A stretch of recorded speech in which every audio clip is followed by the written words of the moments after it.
여러분 안녕하세요. 네, 오늘은 여러분께 유튜브의 정책 변화, 채널 삭제, 이 가이드라인에 대해서 좀 더 명확하게 이 설명을 좀 해드릴 거고, 그로 인해서 좀 더 여러분께서 피할 수 있는 방법에 대해 말씀을 드리겠습니다. 이제는 이런 건 거의 안 된다라고 보시면 되고, 여러분은 어떻게 운영하셔야 되는지 이제 좀 더 가이드라인이 엄격해지고 또 확실해졌어요. 저 같은 경우는 이제 본 채널을 AI를 거의 쓰지 않고 있거든요. 오로지 순수 창작이고, 저의 어떤 말투를 살짝만 변형을 해서 채널을 운영하기 때문에 사실 그 채널은 뭐 어떤 알고리즘의 필터링에 걸릴 확률이 거의 제로에 가까운 그런 채널이거든요. 작년 11월, 12월 이때부터 너무 AI 그 채널들이 많아져 가지고 제 채널도 약간 조회수에 타격을 받는 것 같았습니다.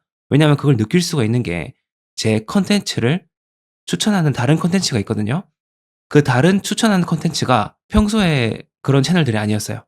제 채널을 추천하는 게 예를 들어 축구 채널이라면 뭐 ESPN이나 아니면 스포티비 이런 데에서 추천을 해 주면 제 알고리즘은 잘 굴러가고 있는 그런 건데, 평소와 전혀 다른 이상한 AI 채널들이 제 채널을 추천하고 있더라고요. 아, 그래서 이제 '알고리즘 꼬이긴 꼬이구나 얘네들 때문에.'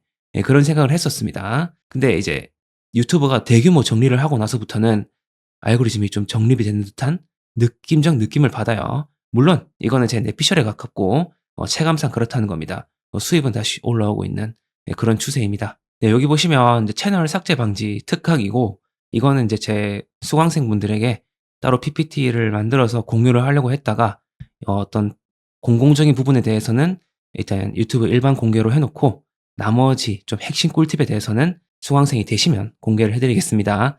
참고하시고. 자, 2025 년부터 급변한 유튜브의 정책이고, 오히려 제 생각에는 아주 바람직하고요. 정직하게 하는 사람들에게 유리해졌습니다. 그냥 다른 사람 영상 따와 가지고 이리저리 조합해서 만드는 이런 방식도 작년까지는 정말 유효했지만 이제는 어느 순간부터 통하지 않는다는 게 제가 체감이 딱 들더라고요. 그래서 제가 수많은 수강생들을 가르쳐 보면서도 느꼈어요. '어느 순간부터 노출이 막히는구나.' 그렇게 보고가 많이 들어왔거든요. 네, "AI로 만든 저질 영상 쏟아지더니 유튜브서 1,700억 터졌다." 이렇게 얘기하고 있고, 네, 500개 중에 100개가 AI로 제작된 저품질 콘텐츠였다고 한다. 자, 다시 말씀드립니다. 저품질 콘텐츠예요, 저품질. 네, 여기 보세요. AI 슬롭, 뭐 소셜 미디어를 뒤덮은 AI 쓰레기. 네, 한국이 1 위예요. 네, 한국 사람들은 네, 유행에 엄청나게 민감하게 반응하고, 또 이것도 좀 좋아하시기 때문에 돈 된다 싶으면은 엄청나게 달라붙습니다. "뇌를 녹이는 AI 쓰레기 콘텐츠, 구독자 600만 채널이 사라졌다." 이러면서 항상 언론은 좀 사실을 많이 좀 과대 포장해서 그렇게 말을 하는 경우가 있는데, 실제로 원래 정직하게 운영하던 채널들은 여전히 잘하고 있습니다. 오히려 쓰레기들이 많이 청산이 되어서 제가 말씀드린 것처럼 알고리즘이 깨끗해졌다, 그렇게 느끼고 있어요. 자, 그리고 여기 보시면 유튜브 커뮤니티 가이드 시정 조치가 있는데, 자, 유튜브의 사명은 평범한 사람들이 자신의 목소리를 낼 수 있게 돕고 더 큰 세상과 만나게 하는 것. 이게 유튜브의 원래 목적이에요. 자, 시청자, 크리에이터, 광고주가 신뢰할 수 있는 책임감 있는 비즈니스를 유지한다. 즉, 광고주들이 좋아할 만한 콘텐츠를 만들어야 하고, 그 광고주들은 잠재 구매력을 갖고 있는 시청자들에게 많이 접근할 수 있어야 됩니다. 그래야 광고비를 쓰겠죠. 근데 유튜브가 막 계속 이상한 콘텐츠, 중복된 콘텐츠, 여기서 본 거 저기서 해먹고, 또 뭐 이상한 가짜 뉴스 같은 거, 뭐 누가 봐도 가짜 뉴스, 그런 걸 막 퍼뜨리면 사람들이 유튜브를 보면서 지치겠죠. 플랫폼에 실망할 수밖에 없습니다. 어떻게 이런 것도 안 잡아내지? 뭐 도덕관념이 뚜렷한 사람들은 계속 신고할 거예요. 저도 신고 한 2번 당해봤는데 끄떡 없었죠. 자, 근데 그게 너무 심하게 많이 누적이 되면은 그 컨텐츠는 유튜브에서 계속 지속적으로 이제 관리 감찰 대상이 되는 거죠. 자, 그렇다 보니 시청자에게도 유익해야 되고 광고주에게도 유익해야 되고, 플랫폼도 오래 지속되기 위해서는 그 균형을 잘 유지를 해야 된다는 거죠. 여기 보시면 벌써 작년 7 월부터 9 월까지 740만 개가 터졌다고 합니다. 엄청나죠. 이게 진짜 실화인가 싶을 정도이고, 자, 재사용 콘텐츠 이런 거는 관련이 없어요. 제가 말씀드리겠지만, 자, 원본 동영상에다가 상당한 양의 독창적인 해설, 수정 사항, 교육적 또는 오락적 가치를 추가한 경우에는 해당 콘텐츠로 계속 수익을 창출할 수 있다라고 되어 있어요. 그래서 많은 사람들이 착각을 하는 게 무조건 다른 사람 콘텐츠를 퍼오면 안 되고 뭐 해외 인스타, 틱톡 퍼오면 안 되고 뭐 AI 쓰면 안 되고 뭐 이렇게 생각을 하는데 전혀 그렇지 않아요. 뭐 방송사 거 따와도 되냐 안 되냐? 따와도 됩니다. 근데 여러분들께서 새로운 가치를 넣으셔야 된다고.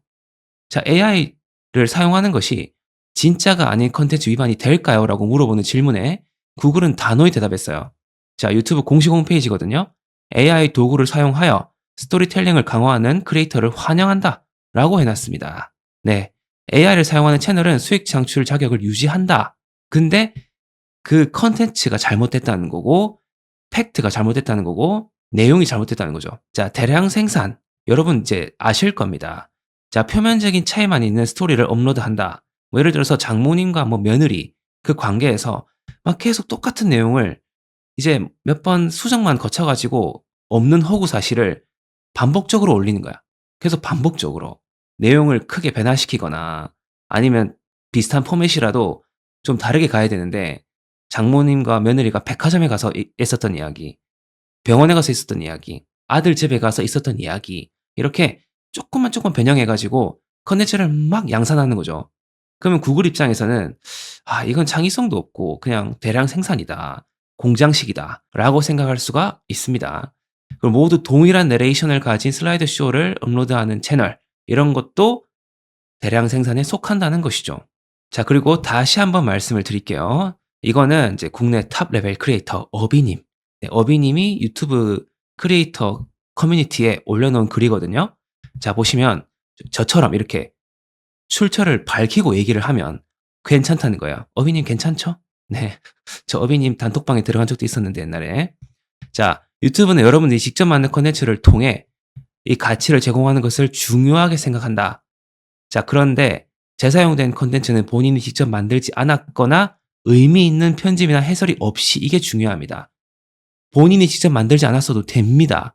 근데 가져오려면 의미 있는 편집이나 해설을 해야 된다. 유명 영화나 스포츠 클립을 그냥 편집만 하고 설명 없이 올린다. 가차없이 잘려요.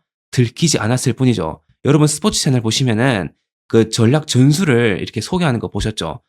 뭐 예를 들어서 손흥민이 2대1 패스를 하려다가 케인한테 주는 그의 뛰어난 두뇌 요런 식으로 그의 뛰어난 전략적 이해도 그 무리뉴는 거기서 손흥민을 그렇게 활용했다. 이런 식으로 검증이 안 되었더라도 크리에이터 본인의 해석이 들어가면은 여러분의 영상이 되는 겁니다. 이해되세요? 자, 다른 소셜 미디어에서 들고 와서 그대로 올리면 안 된다. 여러분께서 특히 이런 거 해외 반응 국뽕 많이 이제 쓰실 건데 그런 경우도 여러분들이 의견을 넣어야 돼요. 상식적으로 그럴 것 같지 않나요? 그런 게 진짜 불펌인 거고 여러분의 의견 넣고 "나는 이런 이런 채널의 영상을 가져왔는데 내 생각에는 이런 거 참 그런 것 같다. 외국인들이 한국에 와서 놀랄 수밖에 없고 이런 점은 계속해서 뭔가 외국에 알려져야 한다." 이런 식으로 해석이 들어가야 된다고. 뭐 이런 것들은 남의 영상을 보는 리액션 영상 이런 것도 안 되고 수정 없이 그대로 업로드 이런 것도 안 되고요. 자, 그럼 어떻게 해야 위반하지 않을 수 있을까요? 네, 독창성과 변형이에요.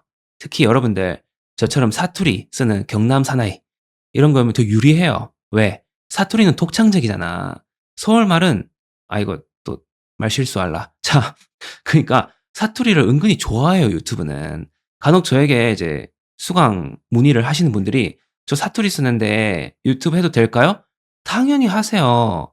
사투리가 얼마나 매력적이고 인기가 많은데 물론 악플은 많겠지. "아유 사투리 그만 써라." 이런 식으로. 근데 그거 자체가 관심이라고. 자, 재미있는 해설, 교육적 가치, 창의적인 편집을 더한다면 완전히 다른 콘텐츠가 될 수 있어요. 자, 그래서 뭐 손흥민 축구하는 영상 그런 거를 업로드를 쇼츠로 할 때에도 거기다가 뭐 무리뉴 감독의 어떤 모습이라든지 아니면 뭐 케인이 다른 팀에 가서 고통받는 모습, 손흥민이 없어서 고통받는 모습 이런 식으로 뭔가 케인이 이런 거 있잖아요. 그런 클립도 좀 넣고 약간 또 움짤 이런 것도 넣고 밈 움짤 그런 것도 넣어 주시고 하면은 퍼와도 저는 문제가 없다. 근데 물론 인제 스포츠 채널에서 아예 불법 금지하면 어쩔 수가 없지만요. 게임 클립을 올리더라도 자신만의 전략 설명을 덧붙이면 오케이다. 해설이나 비판적 분석이 들어가셔야 됩니다. 근데 그것이 가짜, 뭐 선동 이런 거면 안 되겠죠.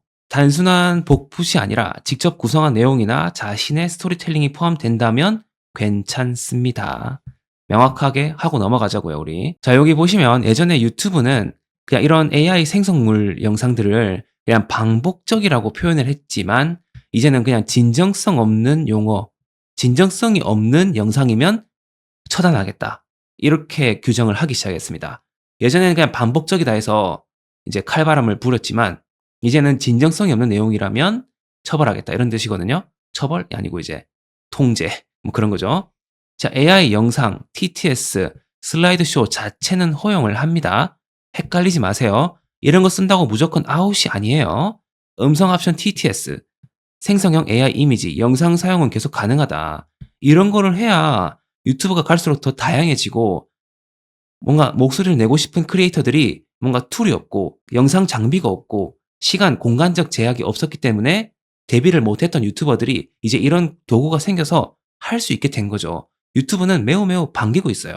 근데 그걸 악용하는 사례가 너무 많다는 거지. 얼굴 안 보이고 만들기 쉽다 해가지고 다른 사람 만든 거 그대로 베껴와서 뭐 대본 20%만 바꿔서 올린다든가 뭐 썸네일 그대로 박제해버린다든가 제목을 그대로 똑같이 간다든가 자신만의 노력이 없는 그냥 복붙이면 잘라낸다는 거죠. 이해되시죠? 여기까지만 보셔도 사실 다 이해하신 겁니다. 자, 이것도 반응, 리믹스 이런 것도요. 리액션, 클립 자체를 겨냥한 것이 아니며 의미 있는 해설이나 편집이 있으면 문제없다. 이렇게 발표를 했습니다. 명확하게. 자, 그 다음 AI 수록 확산. 이거는 한국이 제일 많아서 우리 한국 사람들 반송 좀 해야죠. 저품질 AI 대량 게시물 늘어나면서 광고주와 시청자 불만이 커졌다. 이게 유튜브가 제일 무서워하는 거예요. 제일 무서워하는 거야. 죽도록 싫어해요.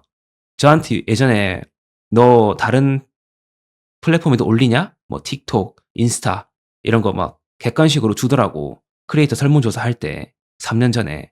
야, 그때 제가 봤었거든요. 저는 그때 다른 데 안 올린다. 잘 보이려고 그렇게 설문조사 했지만 다 올리고 있었죠.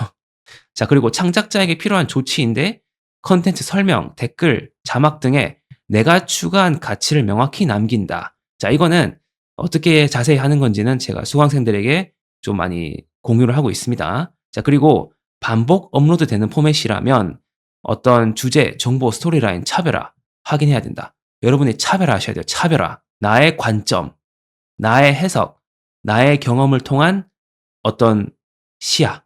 그럼 구독자들이 왜 그딴 식으로 생각하냐. 공감한다. 영상 제작자분이 생각이 깊군요. 이렇게 인터랙션을 하는 것을 유튜브는 좋아할 수밖에 없어요. 오케이? 자, 그 다음 AI 툴 활용할 때 원본, 편집본, 비교 기록을 뭐 보관을 하는 것이 중요한데 뭐 이러기는 쉽지 않을 겁니다. 왜냐하면 저도 뭐 컴퓨터 용량이 정해져 있어서 모든 영상을 보관하고 막 그럴 수는 없거든요. 자, 그때 이제 여러분들이 이제 인공지능을 쓰잖아요. 그럼 인공지능에서는 웬만한 여러분들 대화 내용이 다 저장이 되어 있기 때문에 그때 뭐 대응하시면 될 것 같고요. 자, 뭐 이런 거 황색 제한으로 변하면 재검토 신청하는데 이거 걸리면 확률은 좀 적어요. 근데 컨텐츠 하나 정도 그렇게 되었다면 가슴 쓸어내리면서 그냥 지워주면 돼. 다시는 그러지 않겠다고. 자, 이게 제일 많이 걸리죠. 자, 정치 유튜브나 이런 게 특히 제일 많이 걸리는 게 저도 한번 걸렸어요, 사실은. 자, 스팸, 기만행위, 사기 관련 정책. 왜냐면 그때는 그렇게 했어도 됐으니까. 그렇게 했지만 이제는 안 통한다는 거죠.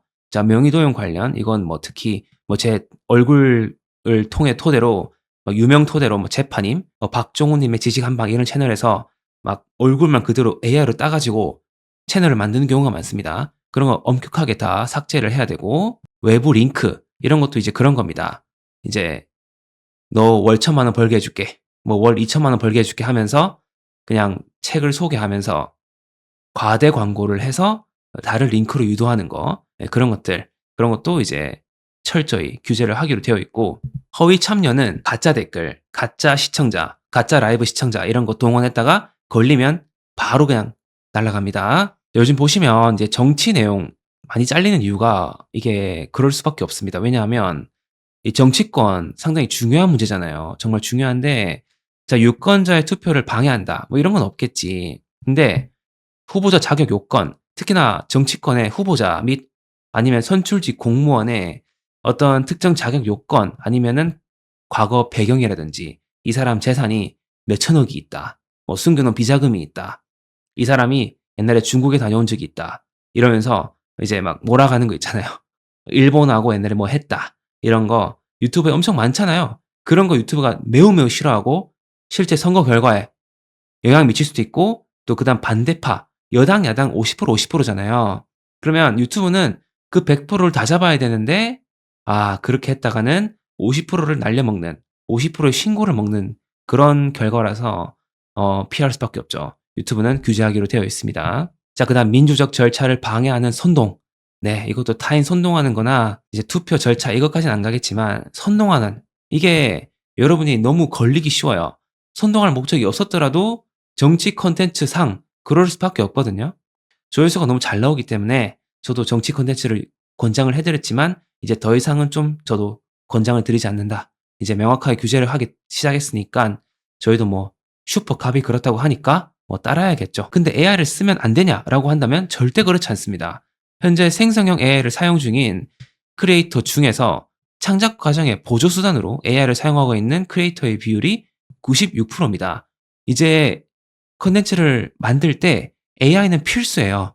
무조건 필수야. 여러분 GPT 필수, 클로드 필수, 젠스파크 필수, 제미나이 필수잖아요. 이미지 만들 때 제미나이를 안 쓰고는 이제 바보 취급받죠. 무조건 써야 돼요. 잘 쓰라는 거지. 이해되시죠? AI를 통해서 가짜 뉴스 및 선동하지 마라. 가짜 뉴스 퍼뜨리지 말라. 그런 겁니다. 자, 그래서 여기서는 이제 저희 수강생분들에게만 말씀드린 내용이긴 한데, 자, 펄플렉스티나 젠스파크 플랫폼이 있습니다. 제가 뒤에 말씀드릴게요. 자, 그 다음에 AI로 만든 영상 표기 필수. 여러분, 그 영상 업로드 하실 때 AI로 만들었다면은 변경된 콘텐츠에 이거 다음 내 콘텐츠에 해당한 설명이 있나요? 거기서 반드시 예의를 해주셔야 돼요. 그거를 하셔야 돼요. 안 하면 신고 먹어요. 신고 먹고 누적되면 채널 잘립니다. 자, 여기 보시면은 펄플렉스티라는 앱이 있거든요. 자, 여기서 이제 한국 정부가 환율 방어를 위해서 국민연금을 동원한 게 진짜 팩트인지 확인. 자, 이거는 이 정부에서 이제 좀 불편한 사실이기도 하고 또 실제로 그렇게 안 했을 수도 있고 가능성이 열려 있다 보니까 그냥 말을 안 하고 있죠, 정부에서. 여러분이나 혹은 언론들에서 언론은 워낙 덩치가 크니까 어쩔 수가 없는 그렇게 해도 상관이 없어. 근데 여러분 채널이 작잖아요. 그냥 개미 채널이야. 그러면 이런 거 그냥 팩트 체크 없이 얘기했다가는 가짜 뉴스로 오인되어서 썰릴 수가 있다. 그런 거죠. 그다음 팩트 체크. 이거는 이제 젠스파크 플랫폼에 가시면 쓸 수 있는 기능이거든요. 얘도 활용을 해 보시고 자, 채널 검토 시 확인하는 사항인데 자, 진정성이 있어야 됩니다. 자, 진정성. 내가 손수 공들여서 만들어야 되고 내용 여기저기서 내가 분석을 해서 조사했어야 되고 그런 노력이 들어가야 된다. 가짜 뉴스 안 된다. 사람들을 현혹시키고 선동하기 위한 거 안 됩니다. 자체적으로 제작한 콘텐츠여야 되지만 만약 사용했다면 대폭 수정하라. 대폭 수정하라. 자, 대량 생산 혹은 반복되는 거 안 된다. 조회수 획득만을 목적으로 해서는 안 되고 시청자들에게 교육적 가치 1순위, 두 번째 즐거움, 정보 제공 이렇게 가셔야 됩니다. 유튜브 검토팀에서 확인을 한다네요. 우리는 찍히지 않아야 될 것입니다. 자, 특히 제일 중요한 거 가짜 선동, 특히 정치인 관련, 정치 이슈 관련, 최근에 부동산 이슈 이런 거 관련해서 했다가는 큰일 날 수 있어요. 일단 가짜 폐업. 근데 이런 것도 여러분이 채널 얼굴을 들이밀고 나는 이렇게 생각한다. 진짜 사람이다. 그런 경우에는 좀 많이 페널티를 안 받을 수가 있는데 얼굴도 안 나오고 그냥 AI 스럽 형태로 만들어 버리면 그냥 여러분을 오인하기 쉽다는 거지. 가짜 폐업, 가짜 몰락 이런 거. 특히 저는 이제 가짜 몰락 같은 거, 몰락 채널 이런 거 제가 요즘 자제시키라고 하거든요. 왜냐하면 이게 좀 걸리기 쉬우니까. 몰락이란 거는 아무래도 개인의 어떤 의견의 영역인 게 좀 많은 거고 조심하실 필요가 있습니다. 근데 채널이 많이 커지고 또 90% 이상을 여러분께서 정말 훌륭한 콘텐츠를 만들어내다가 구독자도 좀 많아진 상태이고 그런 입장에서 이제 가끔씩 몰락 콘텐츠 이런 걸 하면 괜찮겠지만 모든 주제를 콘텐츠를 그런 식으로 도배를 해버리면 또 위험할 수 있습니다. 그래서 유튜브가 이제 여러분께 너 이거 소명해봐, 이의제기 해봐 이렇게 얘기할 때 설명해야 되는데 이제 이런 거는 좀 애매하죠. 근거를 들기가. 난 이렇게 이렇게 뉴스를 보고 생각해서 이렇게 했다 이러면은 너 그거 네 생각 아니냐. 너의 그 뇌피셜 아니냐. 이런 식으로 이제 뭐 하면은 이의제기가 안 먹는다는 거죠. 네, 그래서 예전보다는 우리가 컨텐츠 제작에 있어서 좀 발이 줄어들었지만 유튜브 생태계를 위해서 그렇게 한다니까 어쩔 수가 없습니다. 그냥 피하는 편이 나올 수 있죠. 그런 컨텐츠보다는 좀 더 건전하고 괜찮은 게 많으니까 그렇게 합시다. 자, 여기서부터는 정규 강의에서 오픈을 하고 기존 수강생용 이제 내용이기 때문에 오늘 여기까지 하고, 오늘은 구글의 정책에 대해서 말씀을 좀 드렸습니다. 자, 도움 되셨길 바라고, 네, 감사합니다.